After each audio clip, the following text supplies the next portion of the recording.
All right. So we finished off last time. We were talking about, I give a lot of lectures here. This is where we were. Let's go ahead and get this brought up. We didn't talk about these other issues in life insurance, but we do have a big problem. Most of the country is underinsured.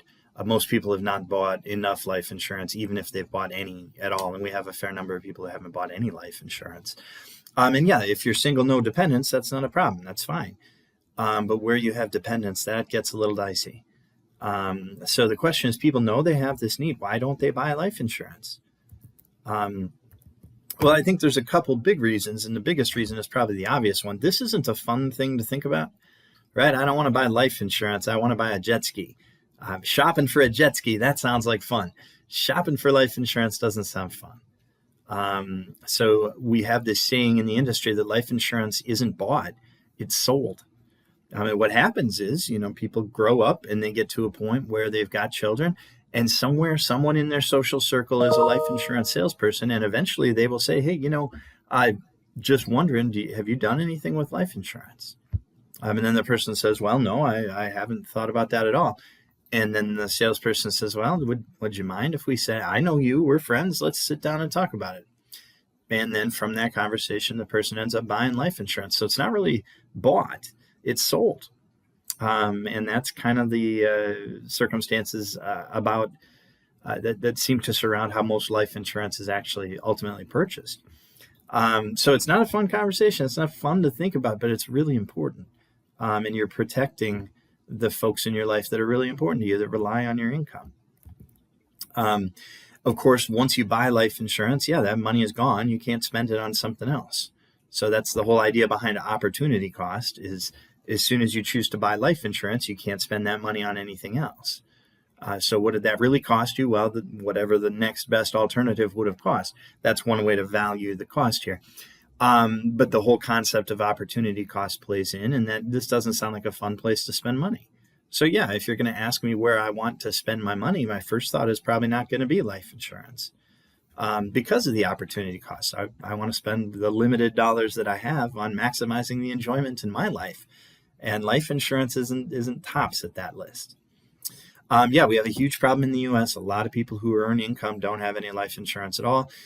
There's a survey in your textbook that says the people who actually experienced this, went through a premature death, 2/3 of them said they didn't have enough life insurance. So that's a little scary. So 2/3 of the people who have actually bought life insurance say they haven't bought enough, to say nothing of the group who hasn't bought any at all. This is a big problem. And it's something that when you talk to people who sell life insurance, that group of people gets a huge amount of satisfaction knowing that they're helping people solve problems. We don't think of it that way. But if you're making sure that people are protected in case something happens, I can see how that would be a really satisfying thing to look at the end of the day and say that that's part of my life's work, is to make sure that people are protected from catastrophe. You don't, nobody wants to have to do that, but making sure that there aren't problems is important.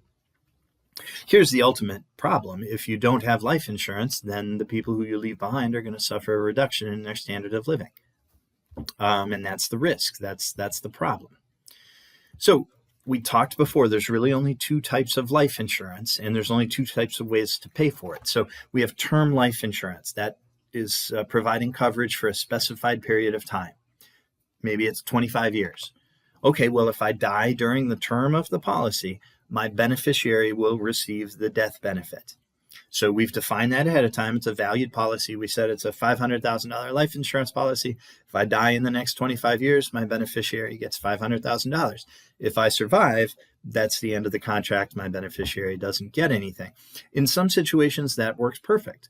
If I'm trying to protect my children until they grow to an age where I expect them to be on their own, a 20-year term life insurance policy might be perfect. And then we say, yep, if I survive those 20 years, well, they still have my help.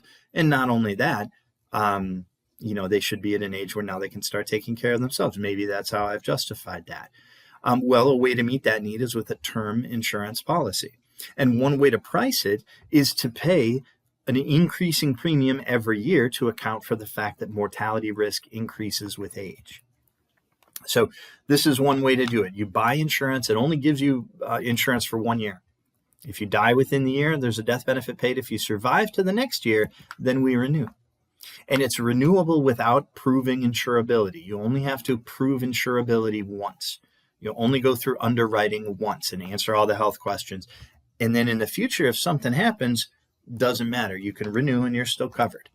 And that's all right. It's just that at some point, it becomes too expensive to provide term life insurance. And that point is usually age 65, age 75. I don't think there's any life insurance company selling term insurance beyond age 75, at least not yearly renewable term. The premium just gets to be too much. It's not affordable. For every $1,000 of insurance, you might have to pay $400. Well, nobody's going to pay $400 in insurance premiums for a $1,000 benefit that's only good if you died this year, right? So that's not economically feasible. That doesn't make sense. How much you have to pay, we call that the pure premium, your life insurance premium. Part of the cost, the biggest part of the cost is what if you die? We have to pay for all the deaths. So the cost of that is going to be determined by mortality rates. How many people died? Well, that's very strongly driven by age. No surprise there. So how much you have to pay for life insurance primarily depends on how old you are, and that's it. That's the biggest important thing to know. We can do the math and show what the pure premium is. And there's a mortality table in your textbook. In the back, you can look at that. And you'll see that mortality increases at an increasing rate, right? And you already knew this intuitively, even if you didn't graph it out. It's a curve, right? It's increasing at an increasing rate. And that curve is sharply sloping upward. The older you get, the more likely it is that you're not going to survive another year. And once you get to be 95, 96, yeah, that likelihood is really, really, really big that you're not going to make it another year. Increasing at an increasing rate. And so because of that, we can look at, if you actually did the math to figure out what the pure premium for life insurance had to be, pure premiums only cover loss costs. So they don't cover the insurance company overhead costs. Like I have to have buildings and I have to pay commissions to agents and I have to heat and cool those buildings. And I've got, advertising campaigns that I have to pay for. None of that. It's just loss costs. That's pure premiums. And it's just straight mortality. And this is what it looks like. It costs you almost 50 times as much at age 80 as it does at age 30. And that's because your mortality risk is more than 50 times higher. That's what you should expect. So what you see by looking at this is it's pretty unlikely for people to die at age 30, age 40, age 50. Even age 60, once you get to 70 and 80, then it's a little bit more common, and that's reflected in the higher premiums that you see, increasing at an increasing rate. So that's one way you can buy life insurance, is just pay your increase. Every year it's going to cost you more, and you pay more for that every single year. And it goes up every year, what you pay. If you want life insurance for your whole life, that isn't going to do it. Because at some point at age in those 70s and 80s, you're not going to be able to pay for it anymore. It's too expensive. So, let's go back. All right. So you're age 80, you got to pay almost $100 per $1,000 of insurance. So if you want $1 million in coverage, how much are you going to pay? Yeah, you're going to pay $100,000 in coverage almost, right? $988,400 if these numbers are accurate for 1 year of coverage for $1 million in coverage. Are you going to pay $100,000 for $1 million in coverage that only lasts for 1 year? Probably not. So at some age, it becomes economically infeasible. It doesn't make sense to do it that way anymore. So if you want to buy life insurance for your whole life, you're better off paying more in these early years. And then you're saving up for that period of time where it's going to be more expensive. And so you're using what we call the level premium method. You pay the same premium every single year, but what it means is you are overpaying in the early years. So if you wanted $1 million in coverage and you were 25 years old in good health, you might be expected to pay $300 a year for $1 million in coverage on a term basis for a 30-year term policy. A whole life policy might cost you $3,000 a year for $1 million in coverage, 10 times more expensive. And the reason is you are front loading those additional premiums. You're going to pay the same premium every year. That means the early premiums will be higher than they would otherwise be. The later premiums will be lower than they would otherwise be. And balancing them out is just a matter of math. So that's what's happening there. When you overpay your premium, that creates what we call a legal reserve. What we mean is that the insurance company, they are being overpaid for your risk. We're going to have laws that say, look, you can't just take that extra money and go blow it on whatever you want. You need to save that. You need to invest that, because at some point in the future, you won't be receiving enough in premiums to cover your risk. But because you've overpaid, it raises the question, well, what if you want to cancel? Do you get some of that overpayment back? And you do, in the form of cash value. So if you choose to cancel your whole life policy and you've been overpaying, yeah, you're entitled to some of those premium overpayments back. That's what cash value is. It's not the entire legal reserve. It's the part of the legal reserve that belongs to the policyholder that can be obtained upon surrender. We call it surrendering a policy. So you decide, hey, I've been overpaying I'm 25 years old. I want this whole life policy. I start paying $3,000 a year. 10 years in, I realize, my goodness, I've paid $30,000. I don't need this policy anymore. Now what? Well, you might be able to surrender it and get some of those overpayments back. It's subject to surrender charges. We'll talk more about that when we get later into the unit. So it's not going to be an exact amount of the overpayment. You're going to lose something. But you wouldn't lose the whole thing. That's the point, because you've overpaid. So that's what we're trying to do with the level premium method. It's just a different way to cover you.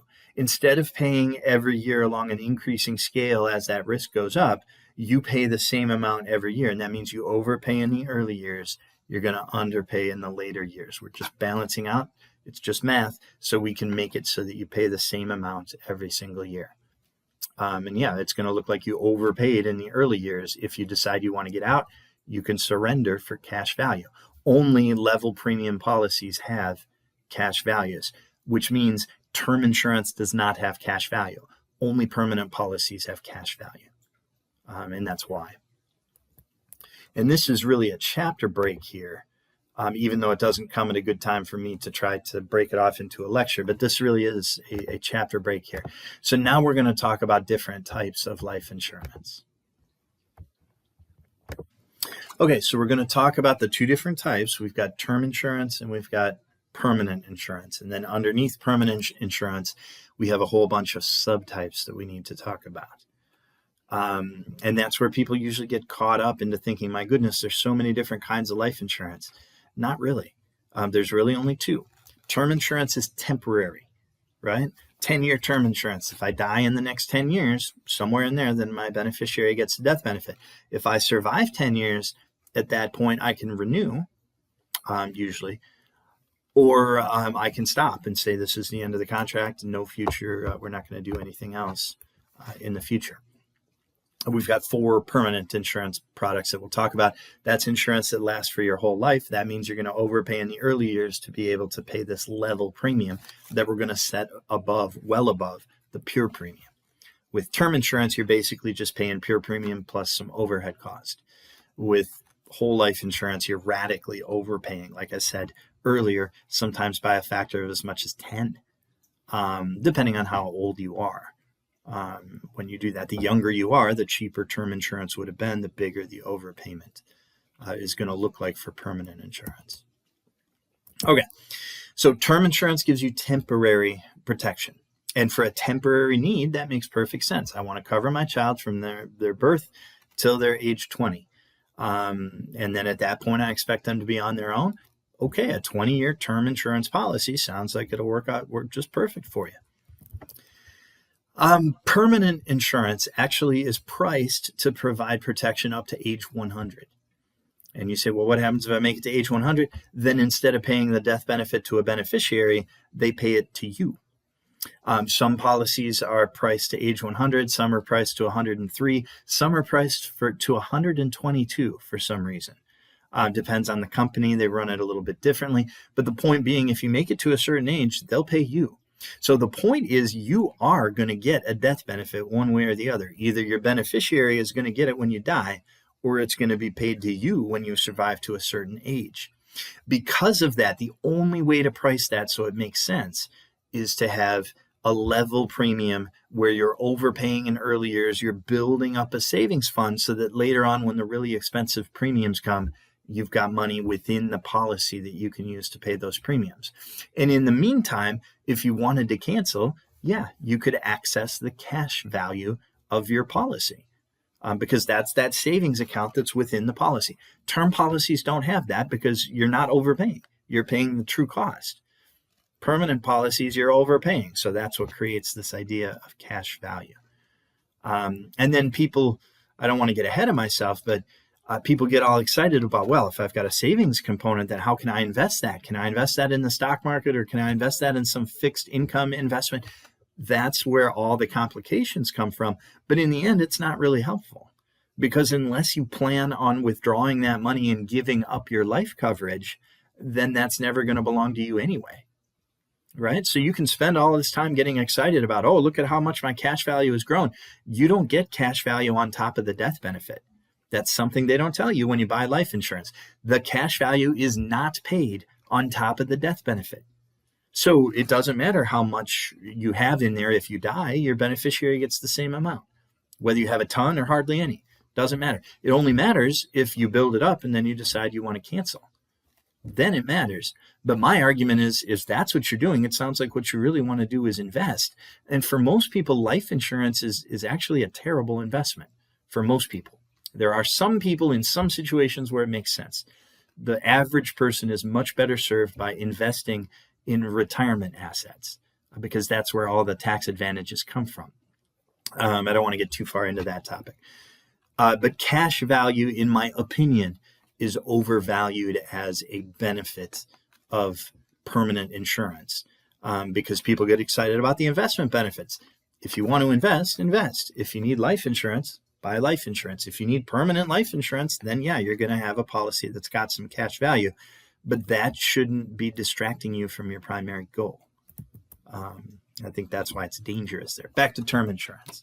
So the period of protection is temporary. 5-year policy is common, 10-year policy, 20-year policy, 30-year policy. All of this happens.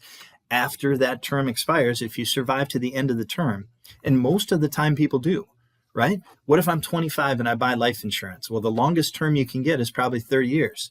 That's going to get you to 55. It's pretty rare to die before the age of 55. I mean, we all know people that's happened to, unfortunately, but that's rare. It's certainly not common. So what should that tell you about the cost of term life insurance? It should be relatively inexpensive, because not a lot of people are going to have losses here. So here's what happens. You buy a 10-year policy. Every 10 years, you can renew without proving insurability. You do that at the very beginning when you buy life insurance. You can renew after the term expires every time. Your premium will go up every time you renew. But then you can decide to drop it whenever you want. Once you get to 65 or 75, you're going to find out this is not a good deal anymore. And so term insurance providing lifetime protection, that's something it can't do. If you need to be protected for your whole life, you need a permanent life insurance policy. Speaking of that, most term policies can be converted into permanent policies if later on you decide that's what you really want. You usually cannot go the other way. You can't take a permanent policy and convert it into a term. Why would I say that? Well, if you want to buy coverage for your whole life, that means you expect to live longer. So there's no adverse selection. What if you knew that your life was going to be short? Yeah, at that point, you're going to struggle to try to increase your coverage, because when you go through underwriting, they're going to discover that. Or to try to shorten up the term even more to reduce the premiums that you're paying, they're just not going to allow you to do that. You can't go that way. You can convert your term policy to a permanent policy, though, because there's no moral hazard there. There's no adverse selection there. I guess adverse selection is probably a better term than moral hazard. With term, you're paying the true cost as it escalates from every time you renew. Whether it's yearly renewable term, you could buy a whole series of 1-year contracts, and then every year the price is going to go up. But that's what you're paying, is the cost. There is no additional overpayment that goes to savings for the future. In level premium policies, in whole life policies, in permanent policies, all of those are the same thing. That's where you see that. You don't see it in term. Types of terms insurance, yep, we can write it so that every year the policy goes up. You can have a 5-year term, a 10-year term, 20-year term, all the way up there. It is true that when you have the longer term policies, they will be priced using the level premium method, but there isn't going to be any cash value because we aren't going to reach this period where we need massive overpayments to account for massive underpayments that are coming in the future. A lot of people will buy term to age 65. That's no different. If I were 45 years old, term to age 65 would be a 20-year term policy. It'd be the same thing. So we're just pricing it with the number of years you have until you get to 65. And that works well if 65 is your firm retirement age and you've decided that's what you're going to do. And if a lot of your needs expire at retirement, term to age 65 might make a lot of sense. It's possible to buy decreasing term. So this is the death benefit is going down gradually each year. What kind of need could you have that gradually declines each year? The big one that most people might have would be a mortgage.